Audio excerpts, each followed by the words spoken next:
এ হে, সবে আচারগুলো রোদে দিলাম, এক্ষুনি বৃষ্টি আসার সময় হলো। বৌমা, বলি ও বৌমা, দেখে যাও তো একটিবার। যাই মা। বলি রান্নাঘর থেকে এখানে আসতে এতক্ষণ সময় লাগে? বৃষ্টিতে যে সবকিছু ভিজে গেল। আমি রান্নাঘরে কাজ করছিলাম মা, বলি আপনিও তো উঠোনের কাপড়গুলো আনতে পারতেন। হ্যাঁ, আমি কাপড় আনতে উঠোনে নামি আর আছাড়কে কোমরটা ভাঙি আর কি, এটাই তো চাও তুমি? আপনার কোমর এত সহজে ভাঙবে না মা, আপনার হাড় এখনো অনেক শক্ত। কথা একটাও মাটিতে পড়ে না, মুখে মুখে তর্ক না করে যাও তো যাও, কাপড়গুলো নিয়ে এসো।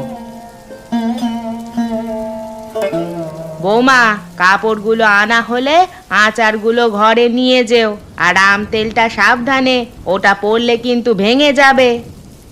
ঠিক আছে মা, আমি চাল কুমড়োটা রান্নাঘরে রেখে আচারগুলো নিয়ে যাব। আপনি ঘরে যান, বৃষ্টির ছাট লাগলে আবার ঠান্ডা জ্বর হবে।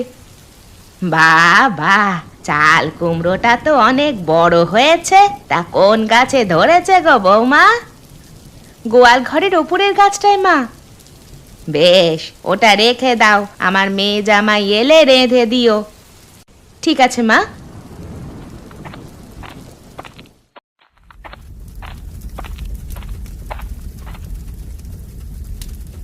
গিন্নি, আরে ও গিন্নি, রান্না কতদূর হলো তোমার? রান্না শেষ, এসো খেতে বসো। তোমায় আবার রান্না চড়াতে হবে? কেন গো, কি নিয়ে এসেছো আবার? ঘোষ মশাইয়ের খেতে জল গড়াচ্ছে, সেখানে গিয়ে দেখি চিংড়ি মাছের হাট বসেছে, তাই হাতে ধরে তোমার জন্য কয়েকটা নিয়ে এসেছি।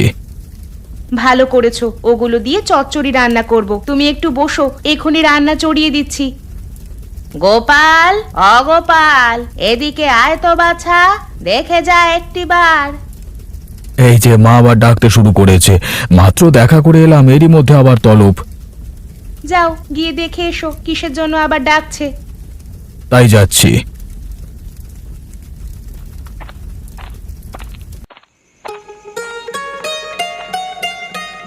কি হয়েছে মা, এরা কারা? এনারা শহর থেকে এসেছে, আমাদের বাড়িতে থাকতে চাচ্ছে। আমাদের এখানে থাকবে? এত ছোট বাড়িতে আমরা 3টে মানুষ থাকি, তার উপর আপনাদের রাখবো কিভাবে? উনি আপনাকে কথাটা বোঝাতে পারিনি। আমরা আসলে এখানে থাকতে আসিনি, বৃষ্টি হওয়ার পথে আটকে গেছি, তাই কিছুক্ষণের জন্য আশ্রয় চাইছি। ও এই কথা, তা থাকুন না কিছু সময়, সে আবার বলতে হয় নাকি? তা মা আমাকে ভয় ধরিয়ে দিলে, আমি ভাবলাম কি নাকি। আমি আর এত শত কি বুঝি, আমাকে যেভাবে বুঝালো আমি সেভাবেই বুঝলাম। বুড়ো মানুষের এই একটা দোষ, এক লাইন বেশি বোঝে আর কি। তা আপনাকে দেখতে তো ভদ্রলোকই মনে হচ্ছে, থাকেন কোথায়? আমি শহরে থাকি, এখানে আমার শ্বশুর বাড়ি, তাই বেড়াতে এসেছিলাম। দুপুরের হেমন্তপুর থেকে ট্রেন ধরবার জন্য বের হয়েছি, কিন্তু আপনাদের গায়ে আসতেই বৃষ্টি শুরু হলো। দুপুরে ট্রেন আসতে অনেক দেরি, আপনারা ভেতরে এসে বসুন, পারলে শুকনো কাপড় পরে নিন। এসো দাদু ভাই, তুমি এখানে এসো, আমি তোমার মাথাটা মুছে দিই। বৌমা, ও বৌমা, গামছাটা নিয়ে এসো তো। গামছা কেন মা? এরা বৃষ্টি ভিজে আমাদের বাড়িতে এসেছে, কতক্ষণ থাকবে? ও মা, কি সুন্দর ছেলেটা, ঠিক আমাদের বাবলুর মতো। বাবলু কে ছিল? আপনাদের ছেলে বুঝি? হ্যাঁ, তোমার মতো বড় থাকতে ও জলে ডুবে মারা যায়। আমি বাবলু নই অপু, আমি সাঁতার কাটতে পারি, জলে ডুবে মরবো না। বালাই ষাট, তুমি জলে ডুববে কেন? তোমার অনেক বছর আয়ু হবে বাবা। অপু চলো ঘরে চলো, এবার কাপড়টা পাল্টে নাও, তোমার আবার জলে ভিজলে ঠান্ডা লেগে যায়। তাই আসুন, তাই আসুন। মা, অতিথি যে এসেছে, এখন তাকে খাওয়াবো কি? ঘরে যে কিছুই নেই। খোয়ারে মুরগি থাকলে তাই জবাই করো, মাছ এনেছে গোপাল। খোয়ারে সব ডিম পাড়া আর বাচ্চা মোড়ক, ওগুলো খাওয়ার উপযুক্ত নয়। আর ও যা চিংড়ি এনেছে তা কিভাবে দেবো ওদের পাতে? তাহলে চাল কুমড়োটা রান্না করে ফেলো, তোমার হাতের চাল কুমড়ো খেতে ভারী সুস্বাদু হয়। কিন্তু ওটা তো আপনি সুবাসিনীদের জন্য রেখেছেন মা। ওরা আস্তে আস্তে আরো চাল কুমড়া হবে, তুমি এত শত ভেবো না তো, ওটাই রান্না করো। ঠিক আছে মা, আমি রান্না শুরু করছি।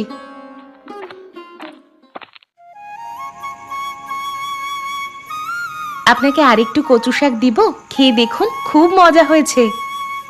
মজা তো হয়েছে, কিন্তু খেয়ে তো গলা চুলকাবে। এটা ডাঙার কচু মশাই, এতে গলা ধরবে না। ডাঙার জলের কচুর মধ্যে পার্থক্য আছে নাকি? এটা তো জানতাম না। পার্থক্য আছে বই কি, জলের কচু গলা চুলকায়, ডাঙার কচুতে সেটা হয় না। তবে কচুর জাত ভেদে এটার ভিন্নতা হতে পারে। এক এক কচুর এক এক স্বাদ, আবার এক এক মৌসুমে এক এক ভাবে খেতে হয়। যেমন বর্ষাকালে কচুর ডাঁটা খুব মজার হয়, আবার চৈত্র মাসে এর কোড়ার অংশ খেতে খুব সুস্বাদু হয়। বাবা, আপনারা এত কিছু জানেন? জানবো না কেন, সারা বছর তো এই ফসল নিয়েই পড়ে থাকি। কোথায় গিন্নি, তোমার আর খাবার কোথায়? মাছ রান্না করনি? মাছ তো ছিল না, তোমার আনা চিংড়ি মাছগুলো দিয়ে কুমড়োর ঝোল করেছি। তাতেই হবে, তাতেই হবে। আমরা শহুরে মানুষ, মাছ মাংস সব সময় খাই। আপনাদের এসব গাঁয়ের খাবার সেভাবে খাওয়া হয় না। বৌমা, ওদের আম তেল দাও, ওটা ওই কাঁচের বয়ামে রাখা আছে। দিচ্ছি মা, আগে কুমড়োর ঝোলটা দিয়ে দিই। আমাকে আর দেবেন না, এতেই হয়ে যাবে। কেমন হয়েছে খেয়ে বলবেন কিন্তু, এটা আমার বাপের বাড়ি থেকে শিখে আসা খাবার। অসাধারণ হয়েছে এই তরকারিটা, এমন তরকারি আগে কখনো খাইনি আমি। তাহলে আরেকটু নিন, গরিবের বাড়িতে এসেছেন, এসব দিয়েই কষ্ট করে খেতে হবে। আমাকে আর একটু কুমড়োর ঝোল দাও না কাকিমা। দিচ্ছি বাবা, দিচ্ছি, এই নাও কুমড়োর ঝোল।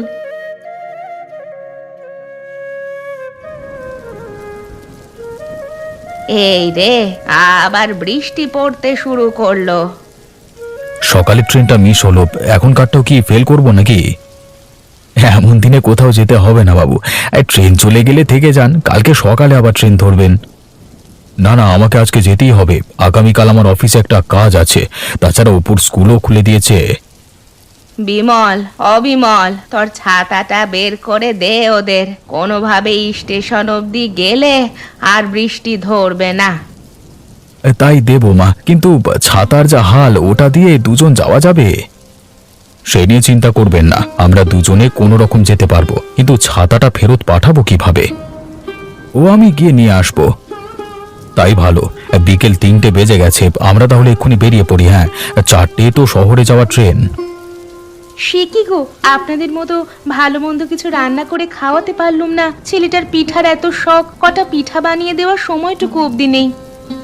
সে নিয়ে তুমি কষ্ট পেও না কাকিমা, আমি আবার আসবো। কবে আসবে বাছা? বড় হই তারপর একা একা চলে আসবো, তখন কিন্তু কুমড়োর ঝোল খাওয়াতে হবে।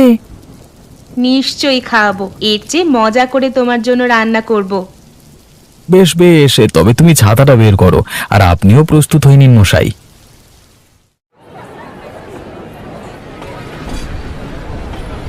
বাবা, ওই দেখো ট্রেন চলে এসেছে। হ্যাঁ হ্যাঁ, এক্ষুনি আমাদের উঠতে হবে। উঠবেন মশাই, উঠবেন, একটু ভিড়টা কমুক তারপর উঠবেন। ভিড় কমলে আর আসন পাওয়া যাবে না। চলো উঠে পড়ি। ট্রেনের হুইসেল দিয়েছে, এক্ষুনি ছেড়ে দেবে। কাকার কাছ থেকে বিদায় নাও খোকা। গোপাল কাকু, আসি। হ্যাঁ, তুমি ভালো থেকো। সাবধানে যেও বাবা, আবার আসবে কিন্তু, কেমন?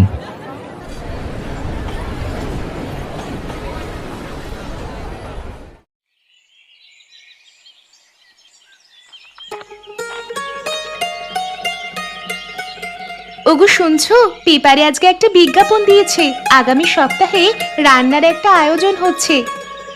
রান্নার আয়োজন? তা কি নিয়ে রান্না? কি হবে, সেরা রাঁধুনি নামে একটা আয়োজন হবে। ওখানে যে রান্না করে ভালো স্কোর করতে পারবে তাকে 1,00,000 টাকা উপহার দেবে। এত টাকা? তাহলে তো বড় আয়োজন।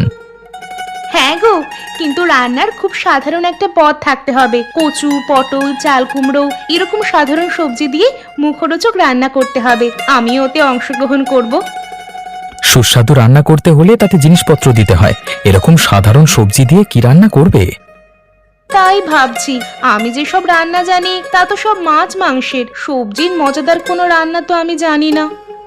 আমি ছোটবেলায় একটা রান্না খেয়েছিলাম, চাল কুমড়োর ঝোল। খুব সাধারণ রান্না হলেও খেতে কিন্তু অসাধারণ। তাহলে অনুষ্ঠানে ওটাই রান্না করব। তুমি ওদের চিঠি লিখে জানিয়ে দাও যাতে আমাকেও একটা সুযোগ দেয়। তা লিখবক্ষণ, কিন্তু এই খাবার কিভাবে রান্না করতে হয় তা তো আমি জানি না। সে কি কথা, তুমি রান্না করতে জানো না? তাহলে নিশ্চয়ই মা রান্না করতে জানে। দাঁড়াও, ওনাকে গিয়ে জিজ্ঞেস করি। মাও সে তরকারি রান্না করতে পারে না। ওটা আমি খেয়েছিলাম ছোটবেলায় এক গাঁয়ের বাড়িতে, কিন্তু এতদিন পরও তরকারির স্বাদটা মুখে লেগে আছে। মেঘলা দিনে চাল কুমড়োর ঝোল খেতে কি যে মজা লাগে তা তোমাকে বলে বোঝাতে পারবো না। এখনো তো বৃষ্টি বাদলের দিন, এরকম মৌসুমে কুমড়োর ঝোল চলবে ভালো। তুমি এক কাজ করো, আমাকে ওনার কাছে নিয়ে চলো, আমি ওনার কাছ থেকে রান্নাটা শিখে নিব। কিন্তু সে গাঁয়ের নাম যে আমি ভুলে গেছি। কেবল মনে আছে নানার বাড়িতে যেতে ও গা পড়ে, সেখানেও তো যাওয়া হয় না অনেকদিন ধরে। ওই রেল স্টেশনের নামটা মনে থাকলেই হলো, তারপর আমরা জিজ্ঞেস করে চলে যেতে পারবো। ওনাদের কারোর নাম তোমার মনে আছে তো?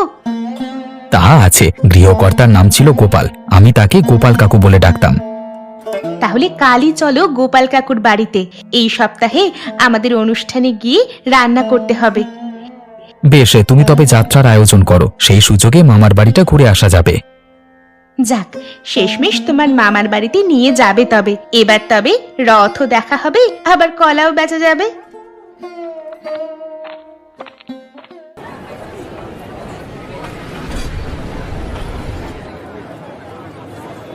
হ্যাঁ গো, এটাই কি হেমন্তপুর স্টেশন, নাকি ভুল করে অন্য স্টেশনে নেমে পড়েছি?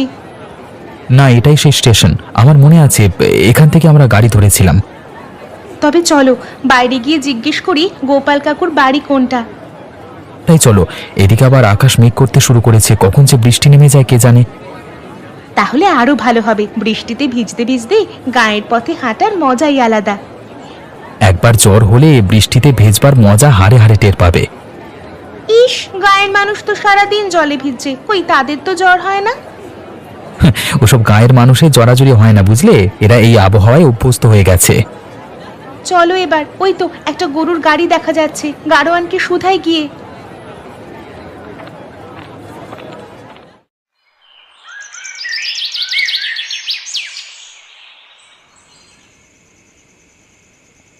সন্ধেবেলায় বুড়িটার প্রদীপে তেল দেওয়ার কথা মনে পড়ে, কই দিনের বেলায় ওগুলো মুছে রাখবে তা না, আমি আসলেই যত কাজ দেখা যায়।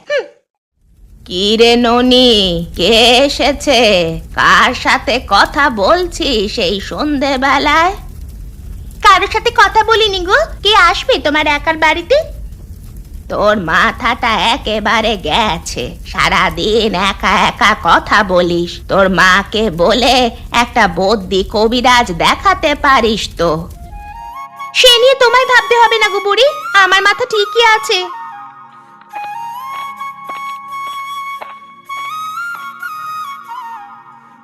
বাড়িতে কেউ আছেন? কেউ কি বাড়িতে আছেন? আছি, কিন্তু আপনারা কারা? কাকে চান? এটা গোপাল কাকুর বাড়ি না? হ্যাঁ, কিন্তু পিসেমশাই তো অনেক বছর আগে মারা গেছেন। ওনার স্ত্রী আছেন বাড়িতে? তা আছে, আমি পিসিমাকে ডেকে দিচ্ছি। পিসিমা, ও পিসিমা, দেখে যাও তো এসে। কি হলো আবার, ডাকছিস কেন রে হতভাগী? দুজন মানুষ এসেছে তোমার খোঁজে, পিসেমশাইয়ের নাম বলছে এসে। কে এলো আবার আমার খোঁজে? তা কে গো তোমরা? আমাকে চিনতে পেরেছেন কাকিমা? অনেকদিন আগে একবার আপনাদের বাড়িতে এসেছিলাম। তুমি অপু না? এক মেঘলা দিনে বাবার সাথে এসেছিলে। ঠিক ধরেছেন, কিন্তু আপনার এই হাল হলো কিভাবে? আর কাকু কোথায়? তোমার কাকু আর নেই বাবা, অনেক দিন আগেই গত হয়েছেন। আর আমারও তো বয়স হয়েছে, এই বয়সে একা একা চলাফেরা করতে পারি না, তাই প্রতিদিন এসে আমায় দেখাশোনা করতে হয়। তুই চুপ কর হতভাগী, তুই দেখাশোনা করবি না তো কে করবে? তুই ছাড়া আমার তিন কুলে আর কে আছে? ওকে আপনার মেয়ে বুঝি? না না, ও আমার ভাইয়ের মেয়ে ননিবালা। অননি, বাইরে দাঁড়িয়ে রইলি কেন? অতিথিদের নিয়ে ঘরে যা।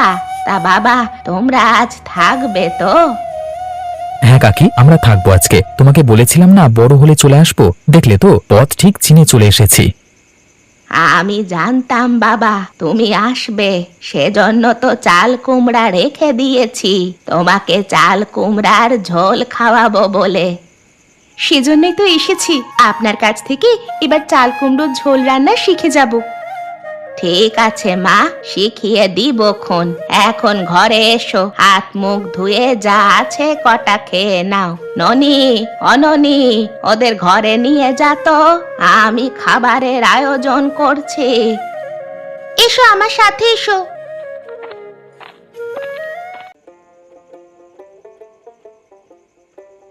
নাও বৌমা, কুমড়োর ঝোল নাও, তোমাদের জন্য ওটা রেঁধেছি।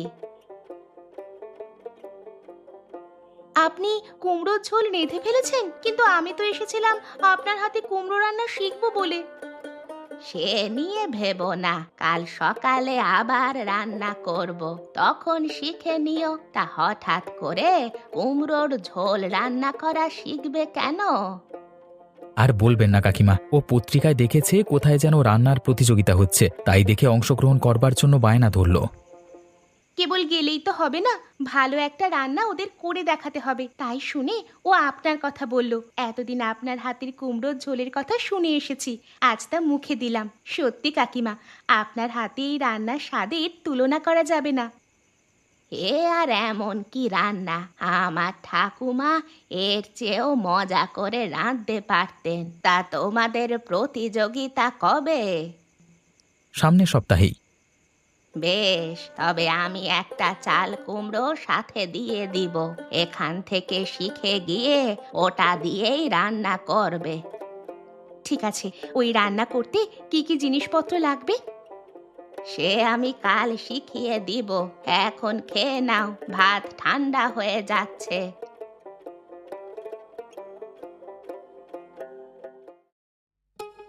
ও খুড়িমা, কুমড়ো কাটা তো শেষ, এখন কি করব? ওগুলো আমার হাতে দে ননি, আর ওই পাত্রে চিংড়ি মাছ আছে, মাছগুলো ধুয়ে নিয়ে আয়। ঠিক আছে, নিয়ে আসছি। শোনো বৌমা, চাল কুমড়োর ঝোল রান্না করতে হলে চাল কুমড়ো আর চিংড়ি মাছ লাগবে, সাথে লাগবে সরিষার তেল। অন্য কোনো তেলে কিন্তু এই রান্না মজা হবে না। এবারে এই নাও, উনুনটা জ্বালাও। চাল কুমড়োগুলো কি এখনই ভেজে ফেলবেন? না, আগে কিছুটা জল গরম করে নিতে হবে, তারপর চাল কুমড়োগুলো খেজুরের কাঁটা দিয়ে ফালি করে গরম জলে রাখতে হবে। কিন্তু ওখানে টক দই কিসের জন্য? ওটাও কি রান্নায় দিবেন? হ্যাঁ, চাল কুমড়োর ফালিগুলো কিছুটা সিদ্ধ হলে টক দই মিশিয়ে রাখতে হবে কিছুক্ষণ। এই রান্না তো দেখছি ভারী কঠিন। খেতে যেমন মজা, কঠিন তো তেমনই হবে। দাঁড়াও, আমি খেজুরের কাঁটা দিয়ে ওগুলো ফালি করে দিচ্ছি, তুমি সেই ফাঁকে সরিষার তেল দিয়ে চিংড়িগুলো ভেজে ফেলো। ননিবালা, অননি, এতক্ষণ লাগে কটা মাছ ধুয়ে আনতে? চিংড়িগুলো নিয়ে আয় তাড়াতাড়ি।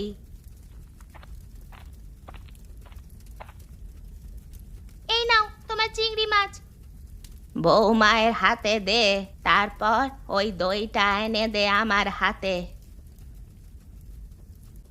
কাকিমা, আমার চিংড়ি ভাজা হয়ে গেছে।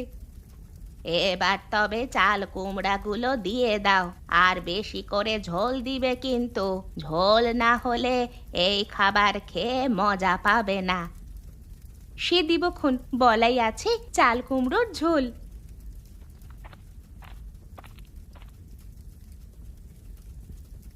কোথায় জয়া, তোমার রান্না কত দূর? আমাদের ট্রেন কিন্তু বিকেলে, এর মধ্যে বেরিয়ে পড়তে হবে। এদিকে আকাশের অবস্থা ভালো না, যে কোনো সময় বৃষ্টি নামতে পারে। সে কি, তোরা আজই চলে যাবি? হ্যাঁ কাকিমা, আমাদের হাতে একদম সময় নেই, তবে তুমি দুঃখ পেও না, আমরা আবার আসব। আমরা যাই কাকিমা, ছুটি পেলে আবার আসব। বেশি সময় নিয়ে আসিস বাছা, একটা দিন নিয়ে এলি, এরই মধ্যে চলে যাচ্ছিস। বৌমাকে কিছু খাওয়াতেই পারলাম না।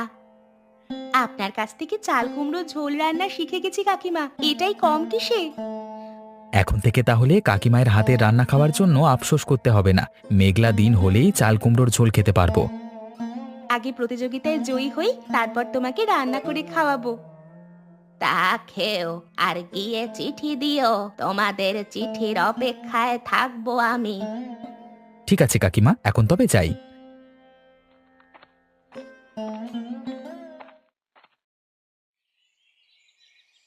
পিসিমা, ও পিসিমা, কোথায় তুমি? দেখে যাও, দেখে যাও, দাদাবাবু চিঠি পাঠিয়েছে। কে চিঠি পাঠালে? কোন দাদা বাবু? অপু দাদা গো, অপু দাদা, পোস্টমাস্টার দিয়ে গেল এসে। কই কই দে তো, কি লিখেছে ওতে? প্রিয় কাকিমা, আশা করি ভালো আছেন। আপনার জন্য একটি সুখবর আছে।